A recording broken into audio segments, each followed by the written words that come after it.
కృష్ణదేవరాయల దగ్గర తిమ్మడు అనే ద్వారపాలకుడు ఉండేవాడు. ఒకరోజు సాయంత్రం రాయలు ఉద్యానవనానికి వాహ్యాలికి వెళ్ళారు. అక్కడ తిమ్మడు మొక్కలకు పాదులు చేస్తున్నాడు. అక్కడి సరస్సు ఒడ్డున నడుస్తూ రాయలు కాలు జారి పడబోయాడు. వెంటనే అక్కడ ఉన్న తిమ్మడు ఆయన పడకుండా పట్టుకున్నాడు. వెంటనే రాయలు వాడికి మెచ్చుకొని తాను కప్పుకున్న ఖరీదైన పచ్చడము అంటే శాలువా బహుమానంగా ఇచ్చాడు. వాడు పొంగిపోయాడు.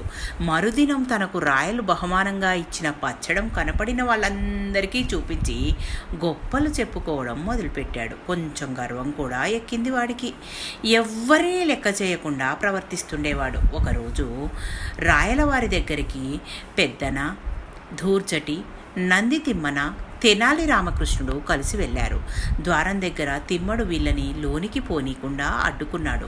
వాడు రాజుగారిచ్చిన పచ్చడము చూపించి, మీరు కవిత్వం చెప్పి రాజుగారి దగ్గర బహుమానాలు అందుకుంటారు, కానీ నేను చూడండి రాజుగారిని కాపాడి బహుమానం అందుకున్నాను. మీరు ఇప్పుడు నాపై పద్యం చెప్తే కానీ మిమ్మల్ని లోనికి పోనివ్వను అని కాలు అడ్డంగా పెట్టాడు. రామకృష్ణుడికి ఒళ్ళు మండిపోయింది. అప్పుడు పెద్దన పోనీలే పాపమని వాకిటి కావలి తిమ్మా అని మొదటి పాదం చెప్పాడు. ప్రాకటముగా సుకవి వరుల పాలిటి సొమ్మా అని తిమ్మన గారు రెండవ పాదం చెప్పారు.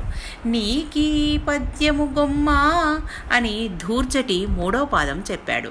నాకీ పచ్చడమే చాలు నయముగ నిమ్మా అని రామకృష్ణుడు నాలుగవ పాదం చెప్పి వాడి మీద ఉన్న పచ్చడం తీసుకుని వాడిని ఒక్క తోపు తోసి ఇది మాకు బహుమానం అని లోపలికి వెళ్ళిపోయాడు. వాడు నోరు తెరుచుకొని చూస్తూ ఉండిపోయాడు. ఈ విషయం తెలుసుకున్న రాయలవారు వాడిని మందలించి కవులను అవమానించరాదని చెప్పి వేరే ఒక పచ్చడము ఇచ్చి పంపించారు. Thank you. మీ పద్మజ.